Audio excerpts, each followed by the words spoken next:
할렐루야. 여러분 반갑습니다. 우리 오늘도 함께 찬송가 380장 찬송하면서 화목한 기도회 시작하겠습니다.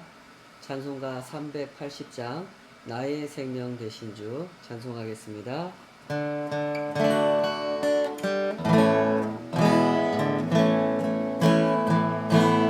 나의 생명 되신 주 주님 앞에 나아갑니다. 주의 흘린 보혈로 정케 나사 받아주소서. 날마다 주를 찬송하겠네. 주의 사랑 줄로서 나를 굳게 잡아 매소서. 외로운 세상 지낼 때 나를 인도하여 주소서. 주를 믿고 나가며 나의 길을 잃지 않겠네. 날마다 주를 찬송하겠네. 주의 사랑 줄로서 나를 굳게 잡아 매소서. 세상 살아갈 때에 주를 더욱 사랑합니다. 밝고 빛난 천국에 나의 영혼 들어가겠네. 날마다 주를 찬송하겠네. 주의 사랑 줄로서 나를 굳게 잡아 매소서. 날마다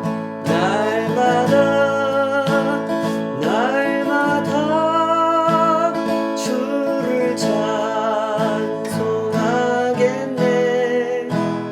주의 사랑 줄로서 나를 굳게 잡아 매소서.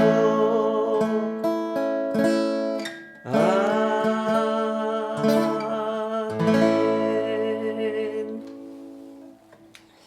아버지 하나님, 날마다 주님을 찬송하겠습니다. 하오니 주님의 그 사랑, 그 변함없는 영원하신 사랑의 줄로 우리의 심령을 굳게 붙잡아 주시옵소서. 주께서 잡아주시지 아니하면 한 걸음도 진보할 수 없으며 그 자리에 버티고 서 있을 자신도 없습니다. 오 아버지 하나님, 우리의 삶이 온전히 주님 인도하심, 주님의 섭리하심, 주님의 보호하심 그 아래 있기를 소원합니다. 그 아래 있음을 알기를 원합니다. 어디로 가는지도 모르고 어디서부터 왔는지도 모르는, 그저 살던 대로 사는 그런 삶을 살고 싶지 않습니다. 나를 지으신 창조의 하나님, 그 선하신 뜻으로 온 세상을 빚어내신 그 하나님의 아름다우신 손 아래 하루를 살아도 주님을 예배하며 주님을 섬기며 주님을 따르며 살기 원하오니 오늘도 주의 말씀으로 우리의 심령을 깨워주시고 가르쳐주시고 그 마음속에 믿음을 허락하여 주시옵소서. 주님을 향한, 주님을 위한 참된 믿음, 그 믿음을 사모하오니 주여 이 백성들에게 허락하여 주시옵소서. 예수님의 존귀하신 이름으로 기도하옵나이다. 아멘. 감사합니다. 예, 오늘도 하나님 주신 말씀 역대하 29장 1절에서 19절까지 오늘 정해져 있는 본문인데요. 이 본문을 가지고 여호와의 전을 성결하게 하라, 이런 제목으로 말씀 증거하겠습니다. 드디어 히스기야라는 왕의 이야기를 다루는 본문이 됐습니다. 히스기야의 아버지 기억하시죠? 아하스라고 하는 어둡고 어두웠던 그 아하스의 통치가 끝나고 이제 히스기야가 왕위에 오르게 되었는데, 히스기야는 놀랍게도 자기 아버지 아하스를 닮지 않았습니다. 보통은 사람의 삶이라는 게 참 그렇게 될 때가 많지 않습니까? 원해서 꼭 그렇게 되는 건 아니지만 보통은 그 아버지의 그 아들로 살아가기가 쉬운데, 감사하게도 히스기야는 자기 아버지 아하스와는 전혀 다른 삶을 살아갑니다. 아버지는 하나님을 완전히 등지는, 아하스는 그런 삶을 살았죠. 그러나 히스기야는 온 나라를 다시 하나님께 돌아오게 하는 삶을 삽니다. 어떻게 이런 일이 가능했을까요? 우리가 이런 질문을 만나면 항상 변함없이 고백하는 것이 있지 않습니까? 하나님께서 그렇게 하셨기 때문에. 어떻게 이런 일이 가능했는가? 하나님께서 하셨기 때문에. 이것이 우리가 항상 고백하게 되는 정답입니다. 너무 자주 들어본 정답이기 때문에 좀 식상한 감이 없지 않지만, 그럼에도 불구하고 그것은 사실이죠. 역대기 기자도 그런 점을 항상 강조하고 있는데요. 역대기에서 그 히스기야를 다루는 본문이 오늘 여기 29장부터 32장까지인데, 크게 보면 두 가지 주제를 가지고 히스기야의 생애를 다룹니다. 첫째로는 신앙적인 차원에서 히스기야가 일으켰던 그 개혁에 대해서 다루고, 둘째로는 히스기야의 정치적인 영역에서의 활동을 다루죠. 이 두 가지 주제로 히스기야의 삶을 정리할 때 역대기 기자는 다른 왕에 대해서 말할 때도 마찬가지였지만 항상 코멘트를 남기게 되죠. 그가 그렇게 살 수 있었던 이유, 그것을 강조하고 싶어 하는 겁니다. 29장 끝부분에도 보면, 내일 본문인데요. 내일 성경에서는 그 히스기야가 성전을 성결하게 하고 하나님께 속죄제, 감사제를 드림으로써 모든 예배와 관련된 제도를 개혁함으로써 그 모든 일이 이렇게 잘 이루어지게 된 이유를 마지막에 코멘트를 합니다. 29장 36절, 이 일이 갑자기 되었으나 하나님께서 백성을 위하여 예비하셨으므로 히스기야가 백성과 더불어 기뻐하였더라. 이렇게 코멘트를 하죠. 정말로 이 일은 갑자기 되었습니다. 29장 3절에 보면 히스기야가 즉위한 지 첫째 해 첫째 달에 이 일이 이루어졌다, 이렇게 설명을 하고 있죠. 한 달 만에 성전을 성결하게 하고 속죄제와 감사제를 드림으로써 모든 예배의 시스템을 개혁하고 복원한 것, 이런 일이 한 달 만에 이루어졌어요. 그래서 논평을 할 때 갑자기 되었다, 이 일이 갑자기 되었다, 이렇게 표현을 한 거죠. 그리고 그렇게 짧은 시간 안에 개혁을 완수할 수 있었던 이유를 설명하는데, 하나님께서 예비하셨기 때문이다, 이렇게 설명을 해요. 자, 이런 말씀을 대할 때 우리는 무엇을 생각해야 될까요? 항상 강조드리는 바이지만 1차 독자들에게 이런 말씀이 어떤 의미로 다가왔는지 그것을 헤아려 봐야 되겠죠. 물론 복잡하게 생각할 것 없이 그냥 단순하게 받아들일 수도 있습니다. 그래, 하나님께서 예비하셨기 때문에 이런 개혁이 일어났구나 하고 받아들이는 것도 그렇게 잘못이라고 할 수는 없을 겁니다. 그러나 성경이 의도하는 말씀을 보다 정확하게 알아듣고 우리들의 삶 속에 올바르게 적용하기 위해서는 그렇게 대충 성경을 읽고 간단하게 덮어버릴 수는 없는 문제죠. 그래서 1차 독자들의 현실 속에서 이 말씀을 헤아려 보고자 하는 것입니다. 역대기를 처음 읽은 그 사람들이 살아가던 시대는 어떤 시대였습니까? 일이 갑자기 되지 않던 시대였습니다. 역대기 시대를 살았던 이 역대기의 1차 독자들에게 있어서는 그 개혁이라고 하는 것이 얼마나 어려운 일이었습니까? 오늘 본문의 상황도 사실은 그렇죠. 이 히스기야의 시대도 마찬가지입니다. 오늘 본문에도 보면 히스기야가 제사장들과 레위인들을 모아놓고 개혁에 참여하라고 독려하는 메시지를 전하지 않습니까? 29장 4절부터 11절까지가 쭉 히스기야의 연설이 이어지는데, 레위 사람들아 내 말을 들으라. 이제 너희는 성결하게 하고 또 너희 조상들의 하나님 여호와의 전을 성결하게 하여 그 더러운 것을 성소에서 없애라. 우리 조상들이 범죄하여 우리 하나님 여호와 보시기에 악을 행하여 하나님을 버리고 얼굴을 돌려 여호와의 성소를 등지고, 이러면서 하나님의 진노를 사게 돼서 우리가 우리 아버지 아하스 시대에 그렇게 큰 국가적 손실을 우리가 경험하지 않았느냐. 이제 회개하고 하나님 앞으로 돌아가자. 그 일을 위해서 제일 먼저 우리가 예배를 개혁해야 된다. 성전을 정결하게 하자. 성전에서 우상을 몰아내자. 이렇게 설교를 했던 거죠. 자, 여러분 한번 생각을 해보십시다. 제사장과 레위인이 누굽니까? 이 사람들은 하나님께서 예배 시스템을 운영하기 위해서 구별해 놓은 사람입니다. 그러니까 보통의 경우에 다른 본문에서 보면 왕이 있고 선지자가 있고 제사장이 있고 이러면 주로 하나님 말씀을 전해주는 사람이 누굽니까? 제사장이 왕에게 전해주거나 선지자가 왕에게 전해줄 때가 많죠. 이 시대는 지금 거꾸로 되어 있습니다. 왕이 제사장들, 레위인들을 일깨웁니다. 그렇게 될 수밖에 없었던 이유가 있었겠죠.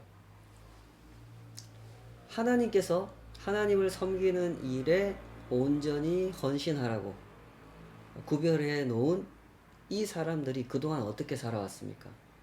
지난 16년의 아하스의 통치 기간 동안에 이 사람들은 아하스의 우상 숭배 때문에 일자리를 잃었던 사람들이고 생계의 위험마저 느끼면서 살았던 사람들입니다. 그러다 보니 사명도 놓아버리고 하나님도 놓아버린 채 살아갈 수밖에 없는, 물론 그러고 싶어서 그러지는 않았을 것입니다. 그러나 그 현실 앞에서 자신의 뜻과 상관없이 하나님께서 구별하여 세워주신 그 성소, 제사장의 일, 레위인의 일로부터 떠날 수밖에 없었던 사람들이죠. 우리가 이런 사람들이 이런 시대에 어떻게 살았는지 오늘 본문 같은 데서는 구체적으로 밝히고 있지 않지만, 우리가 열왕기 상하에 보면 이제 아합이라고 하는 북왕국의 아주 악한 왕 등장하지 않습니까? 그 아합의 시대, 엘리야라고 하는 하나님의 종과 하나님의 선지자와 그 아합과 이세벨이 지지하는 바알 숭배자 아세라 제사장, 이 사람들과 그 850대 1의 그 영적 대결을 벌이는 유명한 장면이 있지 않습니까? 그 본문에서 보면 우리가 궁금해하는 것을 거기서 상세하게 설명하고 있죠. 그 시대는 여호와의 제사장들이 다 숨어야만 했습니다. 그래야만 살 수 있는 시대였습니다. 그 시대는 엘리야 혼자 목숨 걸고 아합을 상대하는 것 같은 그런 모습이었죠. 형국이었죠. 그래서 나중에 엘리야가 하나님께 기도하면서 따지지 않습니까? 하나님의 종들이 다 사라져 버렸습니다. 남아있는 거 저 하나밖에 없습니다. 나도 죽여주십시오. 그러자 하나님께서 뭐라 그러십니까? 네가 모르는 내가 숨겨놓은 7천의 기도의 용사들이 있다. 하나님 그런 얘기 하시지 않습니까? 이 아하스의 시대, 아합의 시대라고 하는 것은 이런 시대입니다. 왕이 우상 숭배를 지지할 때 하나님을 섬기는 선지자, 하나님의 제사장, 하나님의 레위인들은 설 자리가 없습니다. 숨어버릴 수 없는, 밖에 없는 그런 삶을 살 수밖에 없는 시대죠. 그렇게 16년이 지났고 이제 히스기야가 왕이 됐습니다. 히스기야가 이제 성전을 정결하게 개혁하려고 하니까 누가 필요합니까? 제사장 레위인들이 필요한데 이 사람들 다 어디 갔습니까? 숨어서 안 보인단 말이죠. 이 히스기야 이 사람들을 다 수소문해가지고 빛 가운데로 초대를 한 겁니다. 그리고 그들을 일깨우고 독려하죠. 개혁이라고 하는 것이 항상 그렇지 않습니까? 왕이나 어떤 강한 영향력을 가지고 있는 한 사람의 말에 따라서 되기도 하고 안 되기도 하고 그런 거 아니지 않습니까?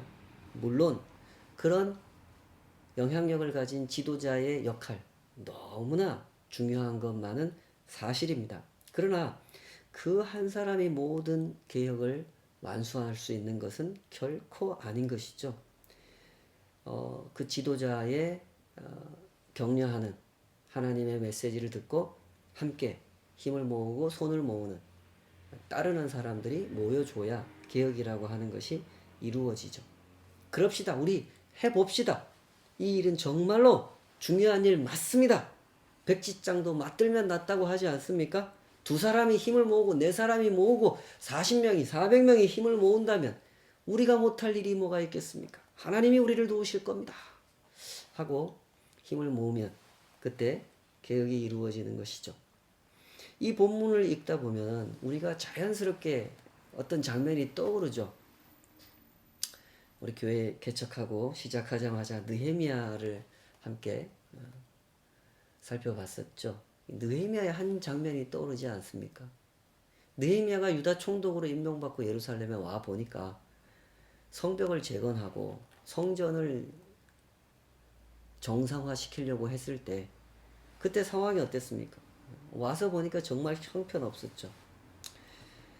성전이 제대로 운영되지 않았고 성벽은 무너져 있는데 유다 백성들 중에 아무도 이 일을 회복시키고자 개혁시키고자 나서는 사람이 없어요. 모두 다 손을 놓고 있었죠. 하나님의 도성이 온전한 역할을 감당하도록 힘을 모아야 하는 그때 유다의 백성들은 자기 앞가림하기에만 급급한 삶을 살고 있었습니다. 그러다 보니 그 시대의 제사장이나 레위인들도 생계를 유지하기 위해서 성전을 떠나서 성전의 일을 돌보지 않고 밭에 가서 일하고 이러고 있었단 말이죠. 히스기야가 즉위한 직후 그 시대의 제사장들과 레위인들도 비슷한 상황이었던 것으로 보입니다. 때문에 히스기야는 먼저 이 제사장들과 레위인들을 깨우는 그들을 독려하는 메시지를 먼저 전해야 했던 거죠. 다시 우리 29장 36절을 다시 한번 주목해 보십시다. 이 일이 갑자기 되었으나 하나님께서 백성을 위하여 예비하셨으므로 히스기야가 백성과 더불어 기뻐하였더라. 자, 이 말씀은 독자들에게 무엇을 생각하라고 말씀하시는 걸까요? 하나님의 예비하심을 믿고 나아가자. 그 말을 하고자 하는 거죠. 우리의 계산, 우리의 판단으로 포기해버리지 말자. 이 얘기를 하고 싶은 겁니다. 긴 역사를 놓고 봅시다, 여러분. 히스기야 때도 그렇고 지금 우리가 살고 있는 역대기 시대도 그렇고 언제나 그 시대가 안고 있는 어려운 상황이라는 것은 존재합니다. 그러나 또한 하나님의 예비하심도 존재한다는 것, 그거 잊지 맙시다. 그걸 기억한다면 지금 우리도 일어나서 일할 수 있습니다. 이렇게 역사라는 거죠. 하나님의 예비하심을 믿는 사람들, 하나님의 일하심을 믿는 사람들만 할 수 있는 일, 그것이 도전이고 그것이 개혁이죠. 현실은 항상 성도들의 도전을 비웃습니다. 너희가 얼마나 작은지, 너희가 얼마나 연약한지를 봐라. 너희가 할 수 있는 것은 아무것도 없다. 현실은 그렇게 외치죠. 그 목소리가 얼마나 크게 들리고 얼마나 진실하게 들리는지 진실하지도 않은 그 목소리가 말입니다. 그 목소리가 너무나 진실하게 들리는 모양입니다. 그러다 보니 많은 사람들이 그 목소리 앞에 기가 죽어 있죠. 너희가 할 수 있는 것은 아무것도 없다. 현실은 너무나 크다. 도전, 개혁, 그런 건 니네는 할 수 없다. 그 목소리 앞에 기가 죽어 있습니다. 아하스의 통치 아래 살던 제사장들과 레위인들도 그랬었단 말이죠. 그들이 마주해야 했던 현실은 너무나 혹독한 것이었습니다. 이 시대는 하나님을 섬기는 사람이라고 해서 대접을 해주기는커녕 오히려 목숨이 위태로운 시대예요. 다 숨어야만 겨우 살 수 있는 시대였던 거죠. 제가 한 번은 동남아의 어떤 나라에 간 적이 있었는데요. 그 나라는 국법으로 하나의 종교만을 인정하는 그런 나라였습니다. 그러다 보니 그 나라에는 선교사님이 자기 신분을 숨기고 활동해야 되는 그런 어려운 상황이 있었습니다. 어디를 가서 누구를 만나도 내가 선교사입니다. 나 하나님을 전하러 왔습니다. 이런 말을 할 수 없는 상황에서 그 선교사님은 선교사로서의 삶을 살아야 했던 거죠. 자기 신분조차 밝힐 수 없는 상황에서 그 선교사님이 할 수 있는 일은 얼마나 제한적이었겠습니까? 그러니 아하스가 통치하던 유다는 이보다 더했으면 더했지 덜 하지는 않았을 겁니다. 그러니 그 시대의 제사장들과 레위인들은 얼마나 답답한 세월을 살아야 했겠습니까? 왕이 바뀔 때마다 제사장과 레위인을 대하는 태도가 달라지는 사회에서 이 제사장과 레위인들은 자신의 정체성을 지켜내기가 얼마나 어려웠겠습니까? 실제로 우리 지금은 히스기야 시대지만 히스기야의 통치 29년이 지난 후에는 히스기야의 아들 므낫세가 등장하지 않습니까? 므낫세는 또 길게 통치합니다. 52년이나 통치를 하는데 므낫세가 때가 되면 또 어떻게 됩니까? 또 바뀌어버립니다. 자기 아버지 히스기야가 그렇게 제거하려고 애썼던 산당을 므낫세는 다 다시 세웁니다. 그리고 우상 숭배를 장려하죠. 상황이 이러하다 보니 제사장들과 레위인들의 삶이 얼마나 쉽지 않았겠습니까?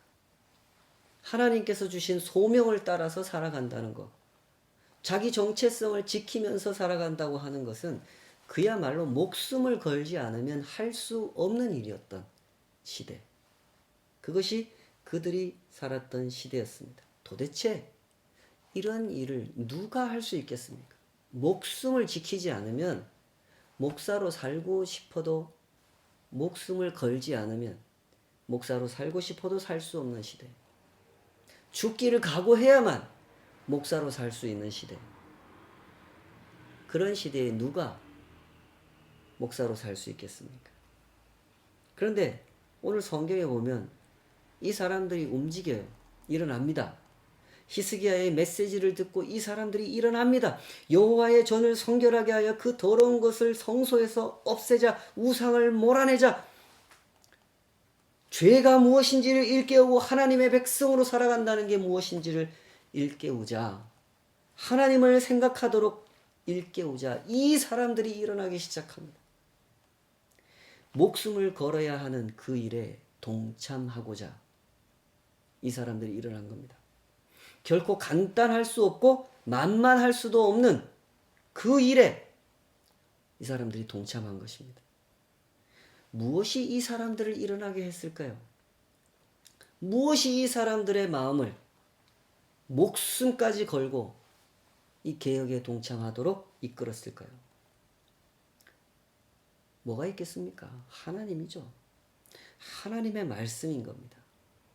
히스기야를 통해서 전달된 하나님의 말씀이 그들의 가슴 속에 들어가자 이 사람들이 일어난 겁니다.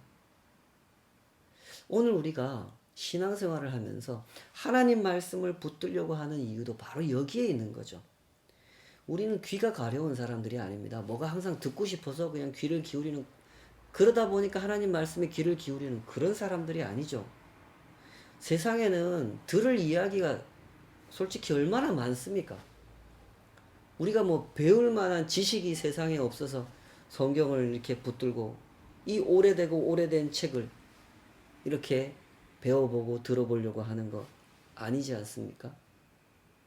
우리가 이 말씀을 그토록 간절하게 붙들고 사는 이유는 이 말씀이 하나님의 말씀이기 때문입니다.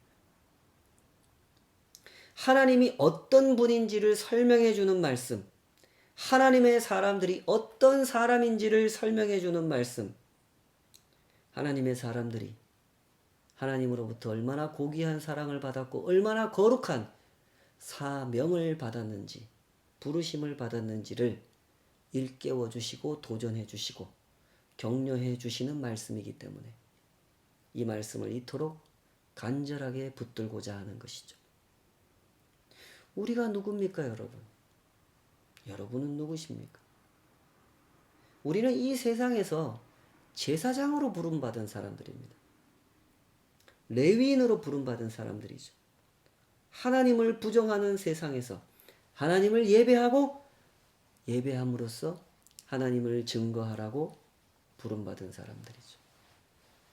그래서 우리 사도 베드로는 초대교회 성도들을 향해서 이렇게 설명하지 않았습니까? 너희는 택하신 족속이요 왕같은 제사장이다 이랬잖아요. 베드로 사도의 이 편지를 받은 사람들이 누구인지 정확히는 알 수 없으나 그들 중에 상당수는 이방인들이었습니다. 혈통적으로 유대인이 아니었다 이 말입니다. 그런 사람들을 향해서 너희는 택하신 족속이요 왕같은 제사장이다 라고 규정해 준 근거가 어디에 있습니까? 이거는 혈통을 근거로 하는 말이 아니죠. 하나님의 부르심 때문에 그 부르심을 근거로 이렇게 설명해 준 거죠. 오늘날 우리도 마찬가지가 아닙니까? 우리가 혈통적인 유대인 아니지 않습니까? 구약 성경에서 설명하던 그런 방식의 하나님 백성, 하나님의 제사장, 제사장 나라를 말하는 게 아닙니다. 보다 본질적인 차원에서 말씀하시는 거죠. 이건 혈통과 상관없는 이야기입니다. 예배를 잘 드리는 것이 신앙생활의 본질이라는 것. 여러분 이것을 놓치지 마시기 바랍니다. 예배가 곧 전도고 전도의 목적은 예배라는 사실 잊지 마시기 바랍니다. 하나님과 회복된 삶을 누리게 하는 것. 그것이 전도의 목적이고 그것이 예배인 것입니다. 물론 단순히 예배 시간에 빠지지 말고 참석하는 것만을 강조하려고 드리는 말씀이 아닙니다. 참된 예배를 강조하려고 하는 거죠. 참된 예배라고 하는 것은 하나님과 동행하는 일상을 살아가는 것이며 내 삶을 하나님께서 받으실 만한 거룩한 산제물로 드리는 것. 참된 예배는 그런 것임을 잊지 마시기 바랍니다. 오늘 본문의 제사장들과 레위인들도 그렇지 않습니까? 이들은 히스기야의 개혁에 동참하기 위하여 목숨을 걸었던 사람들입니다. 그것을 그 로마서에서 바울 사도가 표현한 대로 바꾸면 하나님께서 받으실 만한 거룩한 산 제물로 자기 자신을 내어 드린 겁니다. 이 히스기야 시대의 제사장과 레위인들이. 그러므로 성도 여러분, 이런 예배를 드리면서 살아가시기 바랍니다. 이런 예배를 사모하면서 살아가시기 바랍니다. 우리를 위해 당신의 모든 것을 내어주신 하나님을 향해서 이렇게 예배할 수 없다면 세상에 그보다 슬픈 일이 어디 있겠습니까? 땅을 치고 울어야 될 사건이 무엇이겠습니까?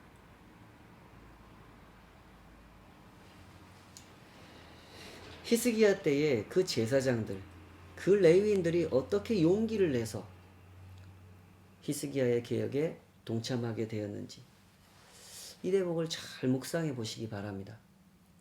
도대체 무엇이 사람의 마음을 움직일 수 있는 것입니까? 사람의 마음을 움직이는 것은 그 사람의 주인, 그 사람의 목자밖에 없는 겁니다. 예수님께서 이렇게 말씀하셨죠. 내 양은 내 음성을 들으며 나는 그들을 알며 그들은 나를 따르느니라. 하나님의 사람들을 일어나게 하는 것은 하나님의 음성, 하나님의 말씀입니다. 하나님의 음성을 들려주었는데도 일어나지 않는다면 그 사람은 하나님의 양이 아니라고 보는 것이 더 맞지 않겠습니까? 히스기야가 말했느냐, 느헤미야가 말했느냐 하는 것이 중요하지는 않죠. 누가 전달했든지 간에 그들이 전한 말씀 속에 하나님의 음성이 있고 하나님의 말씀이 있음을 아는 사람들, 그들이 일어나서 그 말씀에 반응하는 겁니다. 세상을 보십시오. 지금도 얼마나 많은 사람들이 하나님의 말씀을 전하고 있으며 그보다 훨씬 더 많은 사람들이 하나님의 말씀을 듣고 있습니까? 그러나 그 말씀에 반응하는 사람들이 많지 않습니다. 심지어 저같이 이렇게 하나님 말씀을 전하면서도 그 말씀에 반응하지 않는 사람들이 참 많죠.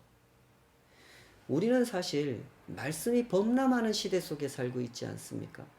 이 대중매체가 발달한 시대에 살다 보니 손가락 하나만 까딱해도 하나님 말씀을 들을 수 있는 시대에 우리는 살게 되었습니다. 그러나 그것은 겉모습일 뿐 속 알맹이는 아닐 수 있는 것이죠. 한 귀로 듣고 한 귀로 흘려버린다면 말씀을 들었다고 하긴 어렵겠죠. 그러므로 내 마음에 하나님의 음성, 하나님의 말씀이 들려졌는지, 그 말씀을 내 안에 담고 있는지 이것을 확인하면서 살아가셔야 됩니다. 우리가 우리 스스로를 알지 않습니까? 우리가 별로 그렇게 기억력이 뛰어나지 않습니다. 듣고 나서도 잊어버리고, 제가 몇 번 말씀드리지 않았습니까? 저 같은 사람 제가 설교해놓고도 제가 잊어버릴 때가 많습니다. 아침에 묵상하면서 혼자 막 은혜 받아가지고 막 울면서 기도하다가도 하루를 살다 보면 잊어버릴 때가 많습니다. 우리는 그런 존재들입니다. 그러므로 자꾸 확인해 봐야 되는 겁니다.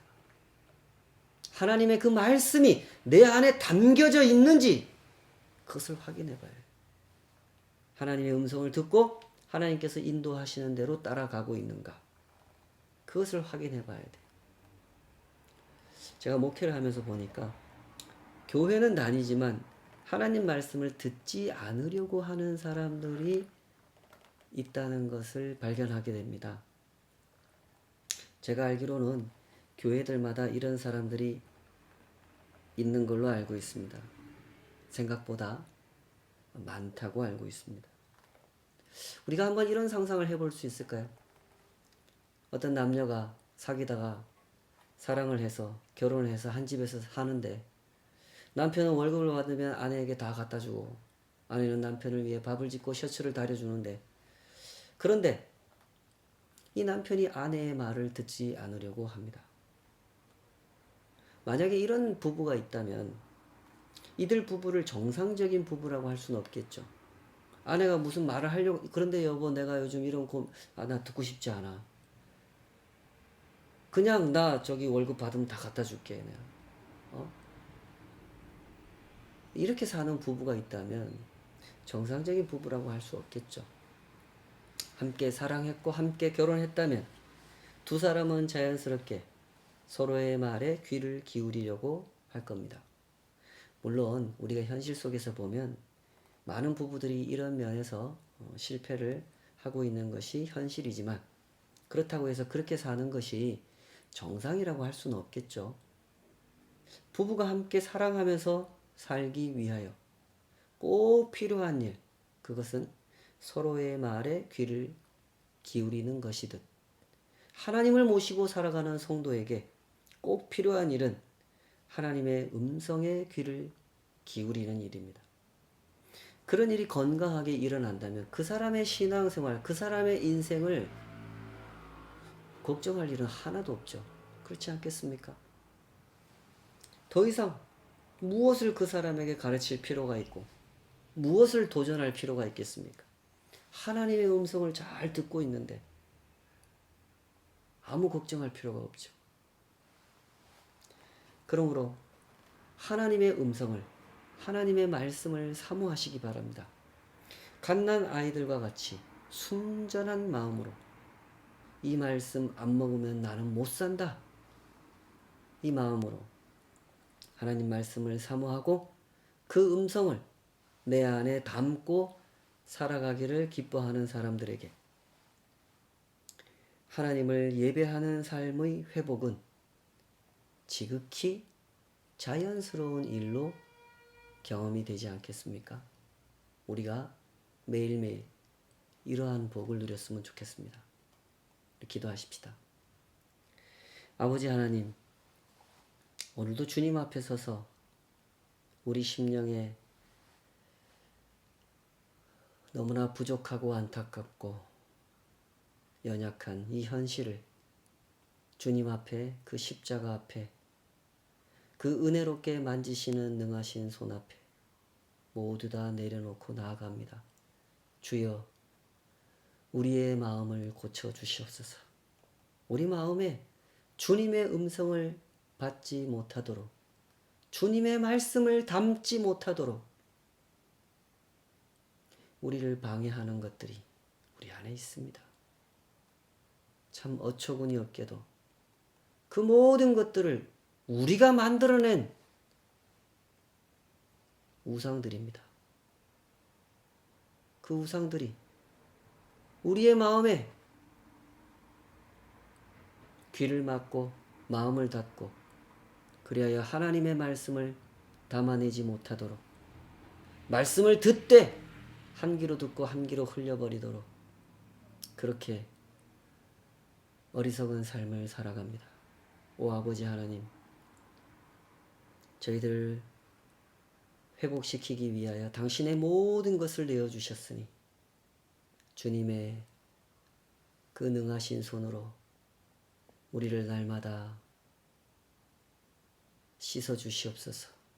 히스기야가 그 제사장들과 그 레위인들이 여호와의 전을 성결하게 하기 위하여 목숨을 걸었던 것처럼 주여, 우리에게 그러한 결의와 그러한 소망과 반응을, 주님의 인도하심을 따르는 겸손과 순종을 주여 우리에게 허락하여 주시옵소서.